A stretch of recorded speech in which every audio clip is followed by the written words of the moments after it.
Сколько нужно денег для комфортной жизни в Польше? Будем говорить на примере Варшавы. Посчитаем затраты на арендное жилье, расскажу немного про медицину и про цены на стоматологию, так как с ней мы уже успели столкнуться плотно. Вместе соберем продуктовую корзину из популярных продуктов в супермаркете. Посчитаем расходы на транспорт, общественное и личное авто. Расскажем, как правильно покупать одежду и про онлайн-шоппинг в целом, цены на еду в кафе и на фудкортах, игровые для детей, информации много, давайте начинать. Подожди, ничего не трогай, Не секрет, что за последние 2-3 года цены на арендное жилье и покупку недвижимости в Польше выросли в несколько раз. И Варшава, как столица, смело лидирует в этих показателях. У большинства приезжих аренда квартиры съедает примерно 50% месячного бюджета. И цены на аренду, конечно же, зависят от выбранного вами района. Самые востребованные районы Варшавы по убыванию: Воля, Макотов, Вилянов и Жалибаш.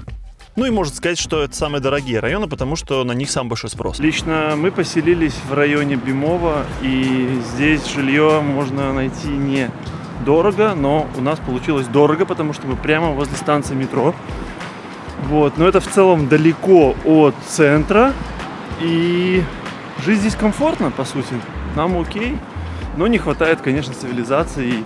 По сути, нет ощущения столицы Варшавы. То есть нужно ехать в город, и это минус. И самые менее востребованные, тем самым самые дешевые районы – это Прага, Белоленка и Торгувок.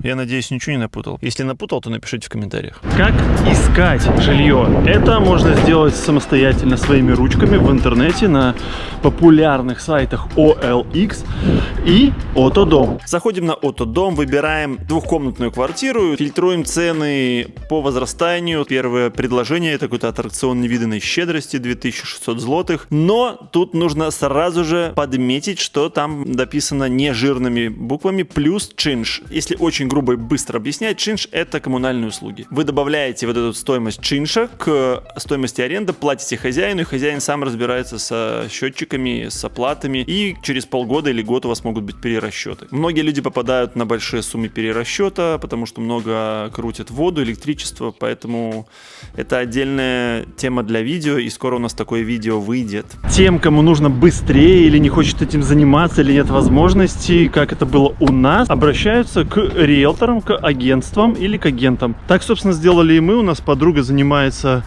недвижимостью, агентка. Мы обратились к ней, она нашла нам за 2,5 дня. Очень оперативно нам было нужно, она закрыла нам этот вопрос быстро. Поэтому каждый сам решает для себя. Тут же меняем район на Белоленку и смотрим предложение. Цены тоже отфильтруем от самой маленькой и выше, и вот вы все видите сами. Конечно, не нужно питать иллюзий, что с первых же секунд поиска вы найдете вот прям прекрасный вариант. Бывает, везет, конечно, людям и находят быстро, но я думаю, вы сами все понимаете. Нормальное, хорошее жилье нужно поискать, потратить время. Очень много объектов, которые вы найдете на сайте, они уже являются в распоряжении агентств, и они будут очень часто спрашивать с вас 100% комиссию. Нам надо было быстро, и хорошо, что вот у Насти хотя бы очень божеские цены за ее услуги. Но вообще нет проблем. Большое количество людей находит самостоятельное жилье, но если вы не владеете языком, не шарите в всех польских моментах при аренде жилья, то можно попасть тоже на косяки. Смотрите сами. Помимо непосредственной затраты на само жилье, нужно еще держать в голове такие вещи, как кауция. Это залог. С вас 100% возьмут залог за любое арендное жилье в Польше. Чаще всего этот залог составляет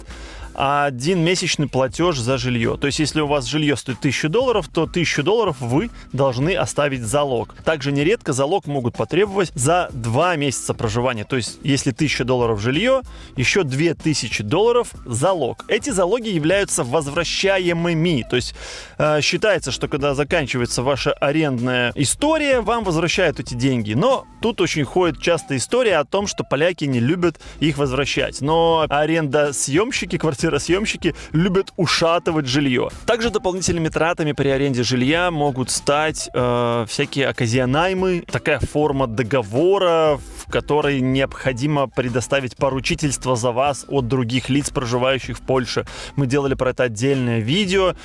Есть ребята, которые делают эти оказионаймы по всей Польше. Это легально. Короче, этот оказионайм может стоить в районе $100. Там плюс-минус цены разнятся. То есть вот такие дополнительные затраты тоже нужно держать в голове, что, скорее всего, могут с вас потребовать это. Вообще при аренде жилья есть масса всяких подводных камней, которые вообще неизвестны иностранцу, потому что в Польше это вообще здесь свой мир.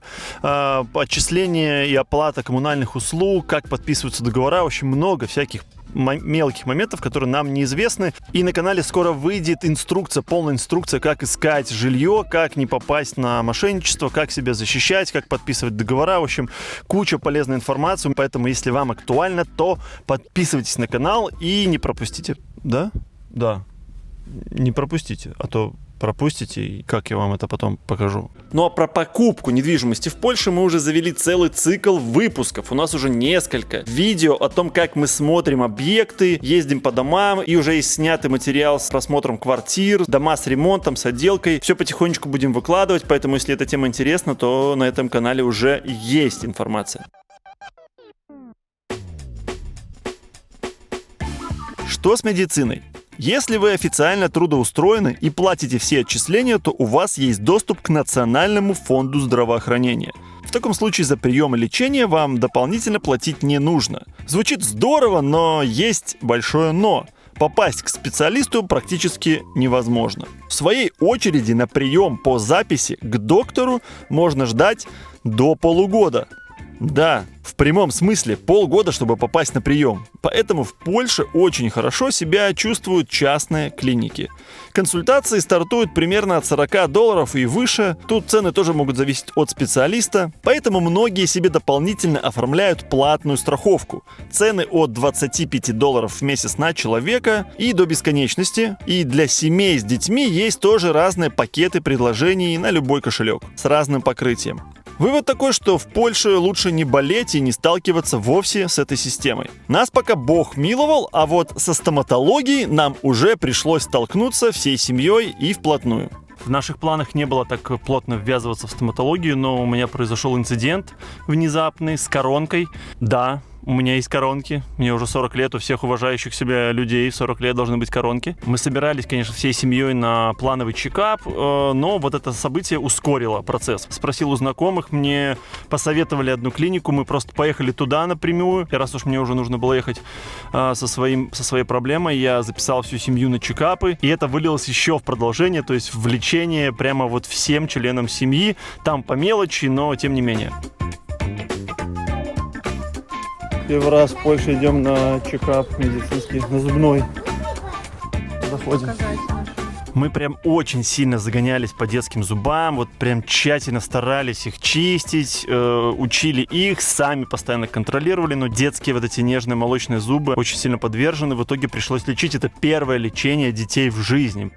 Мы пришли изначально на профгигиену, сделали все чистки, и во время чистки обнаружилось, что нужно лечение. Профгигиена на человека 390 злотых. Настя и Лиан получили лечение с анестезией и пломбой. Это 450 злотых, а у Теи было легкое лечение без анестезии, но с маленькой пломбой 350 злотых. Перед походом я сравнивал цены по Варшаве. Плюс-минус все было одинаково, но нам рекомендовали по сарафанному радио именно эту клинику из-за высококвалифицированных специалистов. И вот мы пришли, проверили на себе и можем присоединиться к этим рекомендациям, потому что доктора здесь действительно очень крутые. Я вообще пришел по одной проблеме с коронкой, но это все как начали раскапывать, как понеслось, нужно было делать снимки, там у меня проблемы с каналами были, потом впоследствии они вычищали эти каналы там под микроскопом. Мне нужно было обязательно сделать 3D-снимок всей челюсти, чтобы посмотреть каналы. Он обошелся в 310 злотых. Ну и стоимость самой коронки $606, это 2450 злотых.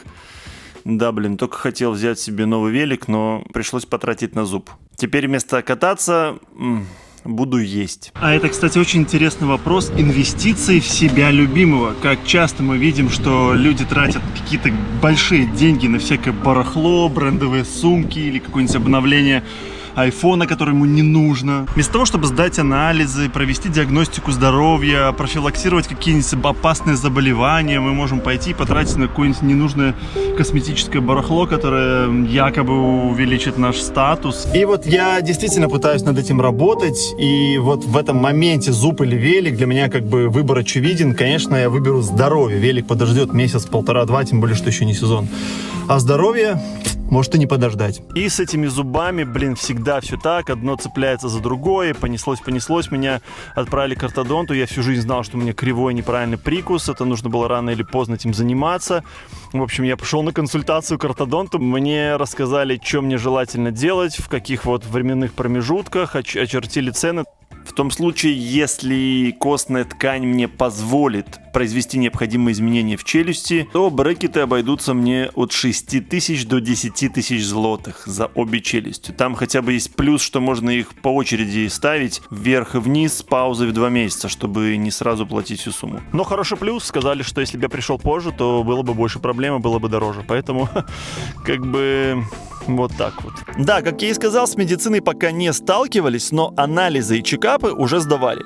Частные лаборатории, наверное, нигде не будут дешевыми. И вот пример моего заказа на обследование. Тут далеко не все необходимые анализы для полной диагностики здоровья, скорее только основные, базовые. И вот такая общая стоимость. Кстати, у кого есть платные страховки, о которых я выше говорил, то очень часто люди выбивают из страховых полностью или хотя бы частично сдачу таких анализов, но нужно доказать им, что они тебе необходимы. Поэтому мы всегда озвучиваем свое личное мнение, что лучше, чем болеть, это заниматься профилактикой, здоровым образом жизни, отказаться от вредных привычек, собственно, чем мы уже последние 10 лет и занимаемся. И, слава богу, с медициной мы практически не контактируем. Друзья, в этом видео очень много полезной информации, и для удобства я собрал все контакты, названия, ссылки из этого видео в одном месте, в нашем телеграм-канале, в котором мы собираем всю пользу для вас о жизни в Польше. Ссылка на этот пост в описании. Подпишитесь, чтобы не потерять ценную информацию. Ну и полистайте, там уже есть много чего интересного.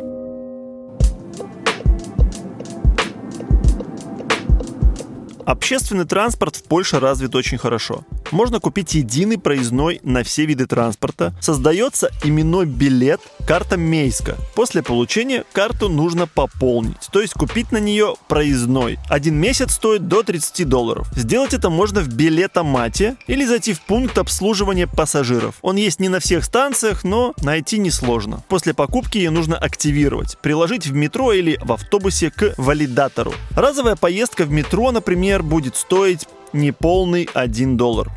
Вот такие билетики тоже покупаются в билетомате. Также они стоят часто на автобусных остановках, ну или можно купить прямо непосредственно в салоне троллейбуса или автобуса. Зайцам ездить не советуем, так как штрафы большие. Транспорт – это очень удобный способ передвижения по Варшаве. В центре столицы на своей машине часто очень некомфортно. Платные парковки, достигающие 1 евро за час, а иногда просто невозможно найти свободное место. Мы часто пользуемся метро или троллейбусами. Ну и это несравнимо дешевле, чем палить бензин, наматывая круги в поисках парковки.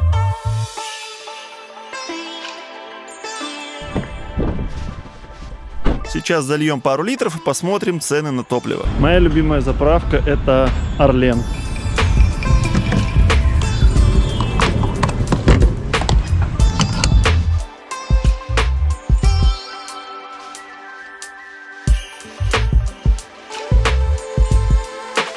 Тут сначала заправляешься,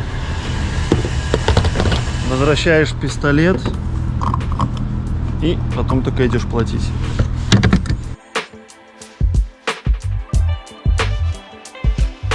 Чтобы по-быстрому помыть машину, нужно заплатить вот такие деньги.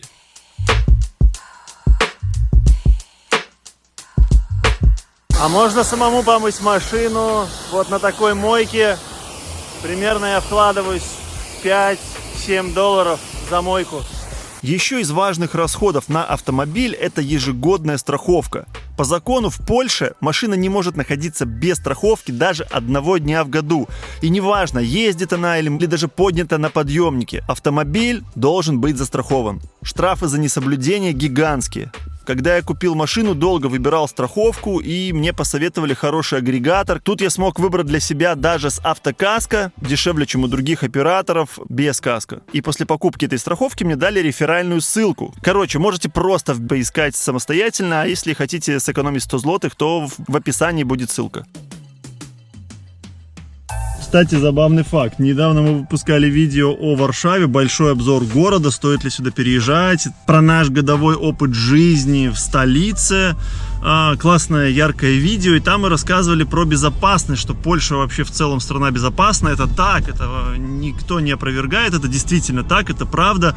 Однако, касательно автомобилей, мы вот пообщались сейчас с ребятами, с поляками, они рассказали мне статистику, про которую я не знал. Оказывается, в Варшаве угон автомобилей – это очень острая проблема, тут прям реально воруют машины. Мы начали про велосипеды рассказывать, что велики воруют, и полиция этим не занимается, потому что великами это происходит каждый день. Так вот, автомобилями тоже.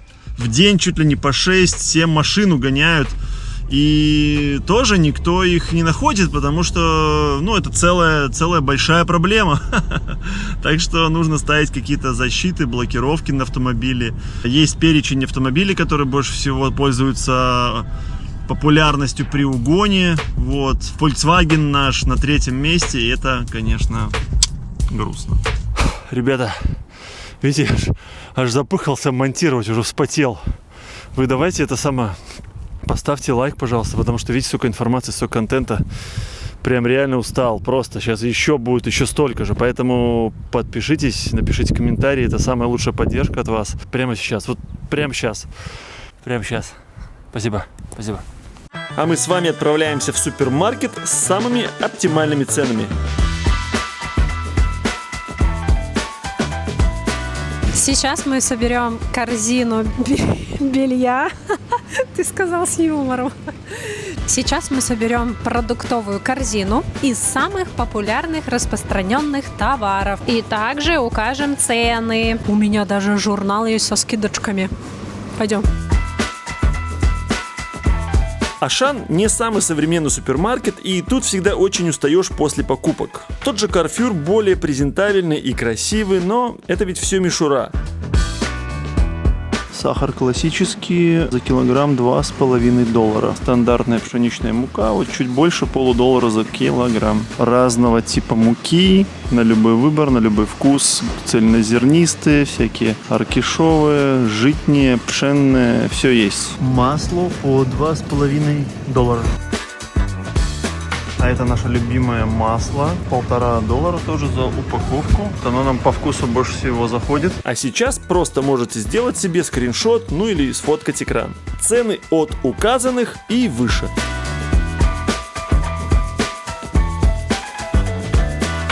Гречневая каша прожженная. Вот мы часто белую, кстати, покупаем, только не здесь заказываем, на Allegro. Мы практически все онлайн заказываем.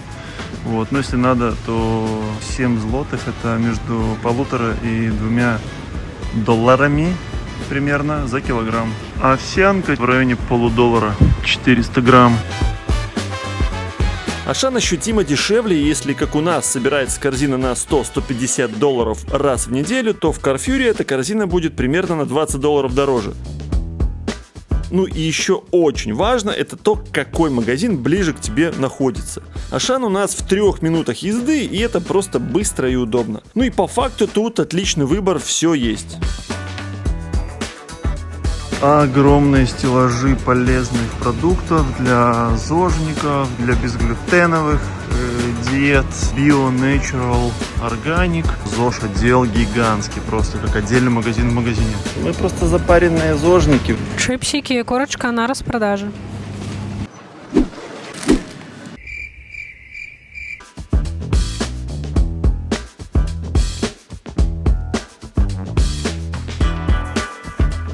Кто любит всякие студенческие варианты, сосисочки по $2 с копейками за вот такую упаковку.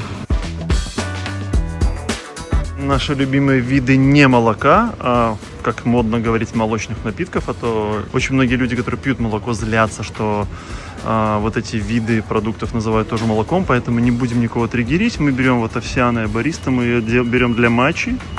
И там еще у нас любимая соевая. Посмотрите, какой здесь огромный выбор растительных видов. Вот молок или не молок, или как хотите называйте. О, для готовки, кстати, берем вот такое биококосовое. Это мы с Азии привыкли, очень вкусно все на кокосовом молоке. О, кстати, оно на скидках. Так-то оно $2, а сейчас, ну, по сути, там скидка несущественная. Ну вот, на нем круто готовить. Польские яички, яйцо куриное.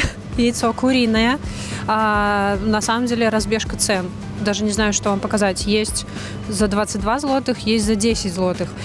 Я думаю, разница, возможно, в том, что одни экологичные, а другие нет. Вот тут написано вольный выпас, или как это будет, да? Но, видите, на любой вкус. На любой вкус можно взять.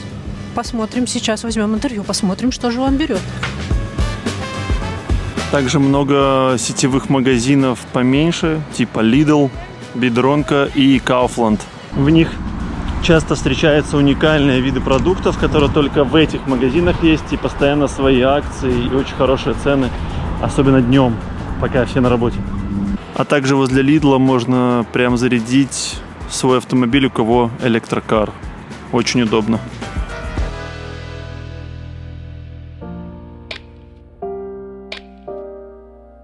Цены в варшавских кафе. Есть немало хороших и простых мест, где можно взять ланч за $7-8. А это, например, одно из наших любимых заведений с адекватными ценами. Вот чек на нашу семью. 2 напитка, 2 горячих блюда, 3 сладких блюда, 10% за сервис и в итоге $65. Тут очень хорошо готовят, подают красиво и вкусно.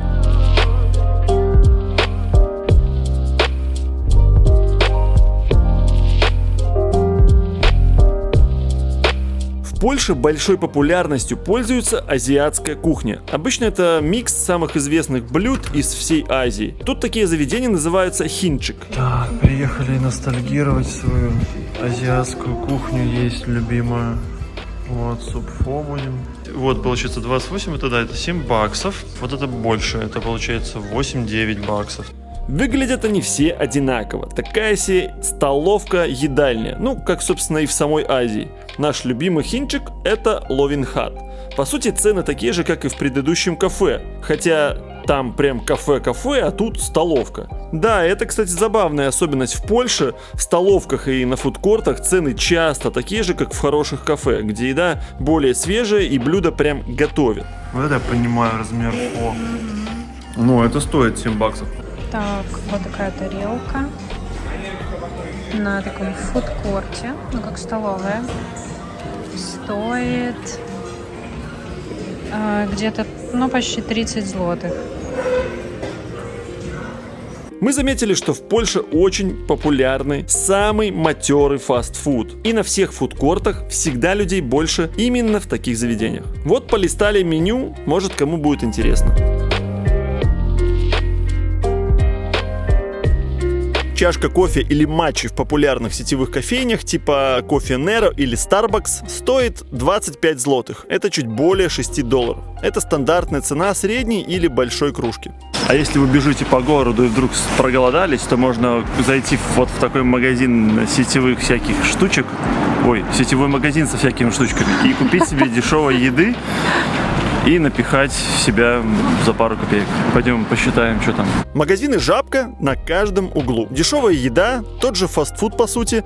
Постоянно какие-то промо-акции в духе «возьми 100, заплати 0». Выбор большой. Есть и салаты, и всякая готовая еда для микроволновки. Сэндвичи, врепы, роллы, пиццы, сосиски, хот-доги. Много соков, разные напитки.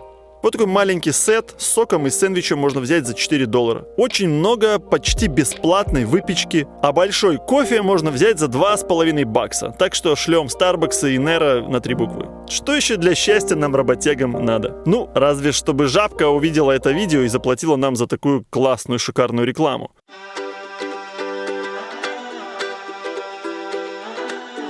А сейчас очень полезная информация по шопингу. После жизни в Азии мы отметили приятный европейский момент. Тут постоянно проходят скидки и распродажи по всякому поводу и без повода. Особенно онлайн. Крупные покупки, которые не к спеху, лучше мониторить и ловить на акциях.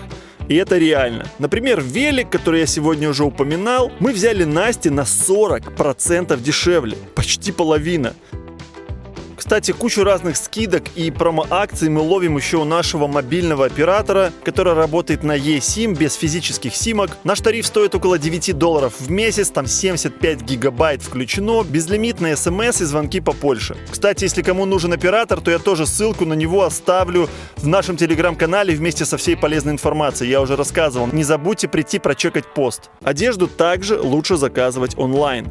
Недавно увидели рилс какой-то фэшн-блогерки, как покупать в масс-маркете. Решили реально сходить и проверить. Сейчас выведем их на чистую воду. Посмотрим, совпадает ли цена в физическом магазине с магазином онлайн. Единственное, что нам для этого будет нужно, это установить приложение на телефон. Но оно у меня уже и так стоит. Кстати, всем рекомендую, если не знали, то там хорошие скидки. Причем они не только Black Friday на Черную пятницу, они на самом деле, мне такое ощущение, каждый месяц происходит.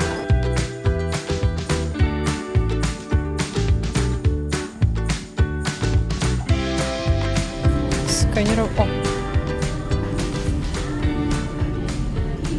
Реально работает. Так она стоит 55 злотых, а у меня здесь 33 злотых. Что надо делать? Сканировать и покупать то же самое онлайн. А в физическом магазине вы можете прийти просто померить. Прикольно. А вот tights или райстопы, вот на них, кстати, цена такая же. То есть это такие вечные вещи, вечно нужные. Не на все продукты. Еще что необходимо знать. По закону все покупки онлайн вы можете вернуть без проблем, и вам без единого вопроса вернут деньги. А вот вернуть товар, купленный в физическом магазине, не так просто. Там начинается история, как в фильме «Большой куш» с цыганами и домиком на колесах. Слышь, ты его смотрел, когда покупал? Ну, я помогал тебе изо всех сил. Как мог. Видишь свою машину? Да, иди покатайся. Так что я всегда стараюсь покупать онлайн. Тем более, что такой вид шопинга в Польше развит до небывалых высот. Местный Allegro – это главный игрок на рынке онлайн. Тут есть вообще все. 80% товаров мы заказываем тут. И продукты, одежду, игрушки, техника, все. Даже пришедшие недавно в Польшу AliExpress и Amazon, по моим ощущениям, не составляют Allegro серьезную конкуренцию. Хотя они тоже успешно работают, и еще сотни мелких онлайн-магазинов тоже работают. И все процветают. Так, подержите коробочки, это пазлики мы вам заказали развивающие. Сейчас и кроссовки ваши достану.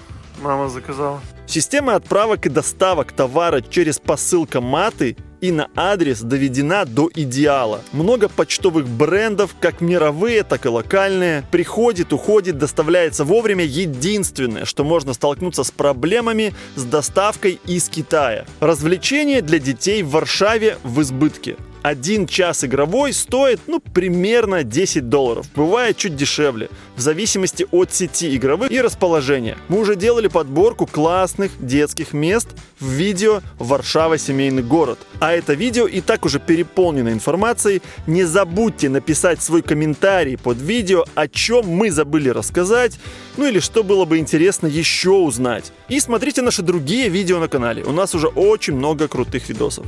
Увидимся в новых. Пока-пока.